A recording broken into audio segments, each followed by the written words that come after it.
Greetings, ladies and gentlemen, and welcome to this latest edition of Tales from Outer Space. Hope you enjoy. Story number 1, Warped, written by Swifthound. The warp. It's what everyone used in the days of old. Faster than light, safer than the micrometeor-infested void. All you needed was something to rub a small hole in the fabric of reality. A race in their infancy could make that hole with just a makeshift fusion core and some wire. You just had to create a large enough jolt of power that would saturate the lingering dark matter, causing that area of space to momentarily become unstable as the dark matter regained its composure. For millions of years, this worked without issue. The galaxy shrank as trade hubs glowed with brightness of stars, and the warp always welcomed the ships. It was an excellent host, asking for nothing in return but to have the galaxy's denizens travel within it. Oh, and it was beautiful.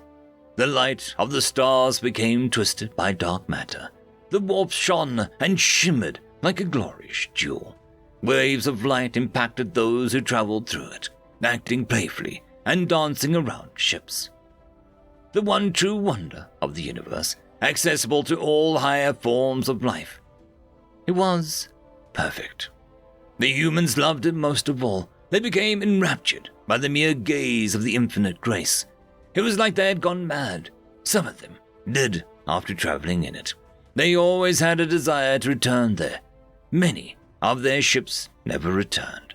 From the floating wreck still in perfect working order, we guessed that they had simply forgotten to return when food or water ran out. It was sick. Their culture became that of travel in warp. The rich spent all their time floating in warp. The poor worked jobs in gruesome conditions on ships traveling through warp. They built giant habitats inside warp. Massive super haulers brought materials and energy to sate their growing population in the warp. Eventually, we saw those shipments diminishing in size. They became fewer and fewer each passing century. Most never returned. Humans had become a rarity in the lives of the galaxy.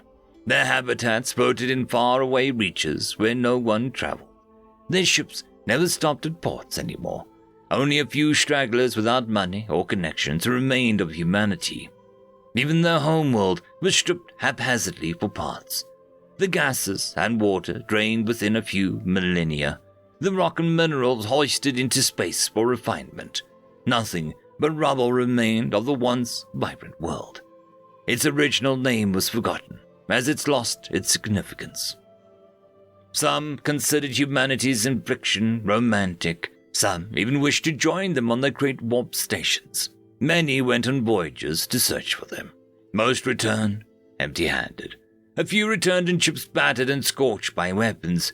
They claimed the humans had opened fire on them when they hailed. Their stations gained a reputation of hostility. The romantic aspects slowly withered away. The only thing left was the belief in their madness. It wasn't madness. Not to them, no. To them, the greatest and most wondrous aspect of life, the pinnacle to strive for, the goal of life, and in the warp they lived. We don't know how they survived in the warp with no supplies, but they did. They kept living there. Every human spent their first and last day in the warp. Rarely did we see any of them leave even for a moment. To them, the universe was a hell of darkness machinations compared to the warp. This went on for untold millennia. As the rest of the galaxy continued their lives, humans became myth and legend. The warp walkers, the warp bound, and so many other names became the name of humanity. Each of the names bound to the warp as humans were. They were never disappeared, though. Stories were told of their massive stations gliding through the waves of light.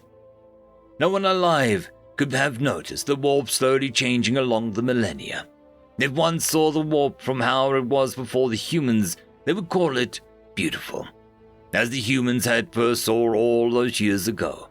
Now, it is a filthy cesspit of when compared. The waves of light has stopped, leaving only an eerie reddish-hued void. The wondrous colors have all faded into different shades of crimson. Opening a passage to the warp became more and more difficult.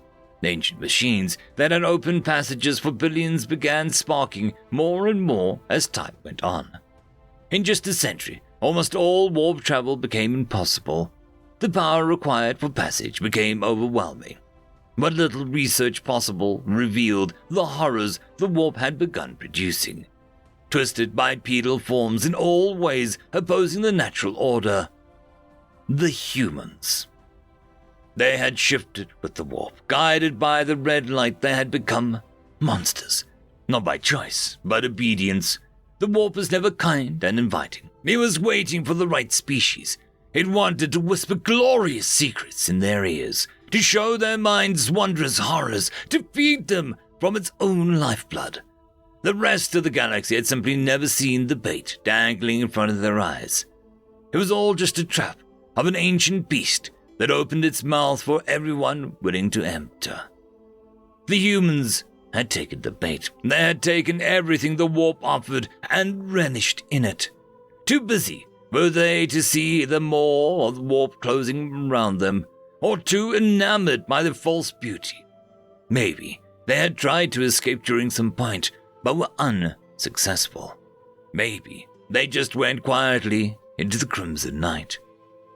The entire galaxy can hear humanity's whispers now, quiet echoes on silent nights, dreams of flying amongst the waves of light whilst in deep space, sensations of dread and bliss when flying too close to old warp sites. The ancient warp machines drip crimson liquid, rich with iron, even though their construction uses none. The Sol system star has become deep orange, changed from its brilliant yellow by innumerable spots of crimson. They invite the galaxy to join them in their eternal glory. They smile through their countless teeth. Still, they do not see what has become of them. Humanity still adores the warp, like any species does their home. They want you to see the beauty as well.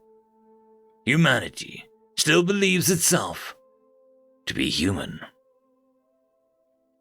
End of story. Story number 2.